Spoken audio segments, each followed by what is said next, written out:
ரத்தத்தில் இருக்கிற சர்க்கரையினுடைய அளவை குறைக்கிறதுக்கு காலை உணவாக எடுத்துருக்குறோம். பருப்பு, தோசை, பாசிப்பருப்பு, பீக்கங்காய் கூட்டு, பாலக்கீரை போட்டு ஒரு கூட்டு. எப்போவுமே நம்ம பருப்பு அதிகமாகவே எடுத்துகிட்ருக்கோம் அப்படிங்கிற மாதிரி இல்லை. ஏன் அப்படின்னா ரத்தத்தில் இருக்கிற சர்க்கரையின் அளவை குறைக்கிறதுக்கு கார்போஹைட்ரேட்டை குறித்து புரோட்டீன் அதிகப்படுத்துகிறோம். அதனால் நம்ம பருப்பு சேர்ந்த உணவுகளையே எடுக்கிறோம். இந்த வீடியோவில் இன்றைக்கி இந்த காலை உணவு ரொம்ப ஈஸியாகவும் பயனுள்ளதாகவும் இருக்கும். இதில் நான் மாவு புளிக்காமல் தான் செஞ்சுருக்கேன். நமக்கு தேவைன்னா அதிகமாக புளித்தாலும் தோசை சுடும்போது வராது. குறைவான நேரத்தில் புளிக்க வச்சு நம்ம தோசை சுட்டுக்கலாம். இந்த வீடியோ ரொம்ப யூஸ்ஃபுல்லாக இருக்கும். வாங்க வீடியோவை பார்க்கலாம். பருப்பு அதிகமாக எடுக்கும்போது புரோட்டீன் அளவு அதிகரித்து கார்போஹைட்ரேட்டோட அளவு குறையும். இன்றைக்கி நம்ம துவரம்பருப்பு, பீக்கங்காய் கூட்டு, பாலக்கீரை சேர்த்து செய்யலாம். இதுக்கு துவரம்பருப்புக்கு பதிலாக மைசூர் பருப்பு சேர்த்து இதில் செய்யலாம். இது ரொம்ப காலையில் புரோட்டீன் அதிகமாக எடுக்கிற உணவாக இருக்கும். குழந்தைகளுக்கு பயனுள்ளதாக இருக்கும். அரை மணி நேரம் இந்த பருப்பை நான் ஊற வச்சு கழுவி சுத்தம் பண்ணி எடுத்துடலாம். இந்த பருப்பு இப்போ அரை மணி நேரம் நான் ஊற வைக்கிறேன்.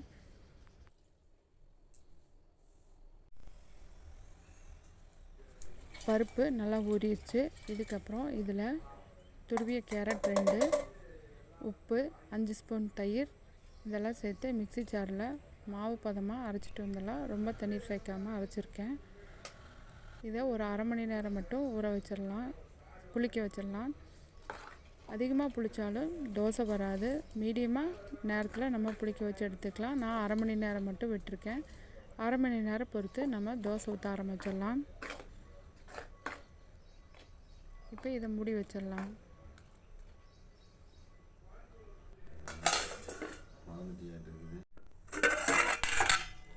அரை மணி நேரம் ஆயிடுச்சு. இப்போ நாம் இதில் தோசை ஊற்றிடலாம்.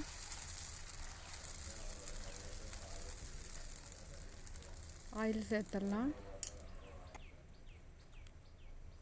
ரொம்ப அதிகமாக அடுப்பை வேகமாக வைக்காமல் மீடியம் அளவாக அடுப்பை வச்சு தோசை திருப்பிக்கலாம். தோசை வராமலாம் இருக்காது, நல்லா செவந்து நல்லாயிருக்கும். இது குழந்தைகளுக்கு காலையில் புரோட்டீன் உணவாக இருக்கும். மிகவும் சத்தான உணவு. இதுக்கு பதிலாக நம்ம மைசூர் பருப்பு சேர்த்துக்கலாம்.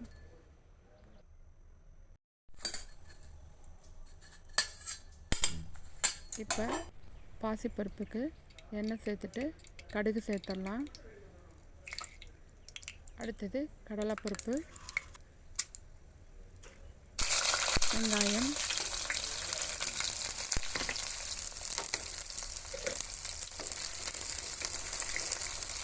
இப்போ இதில் தக்காளி சேர்த்துடலாம்.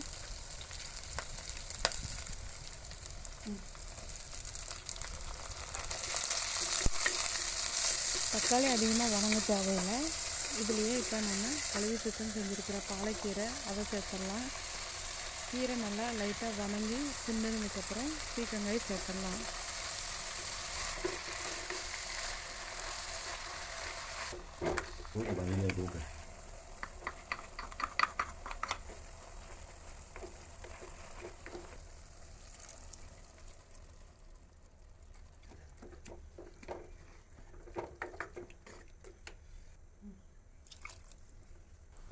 இதில் மஞ்சள் தூள், மிளகாய்த்தூள், பெருங்காயத்தூள், உப்பு சேர்த்து நல்லா கலந்து விட்டுடலாம். 10 நிமிஷம் கொதிக்க விட்டுடலாம்.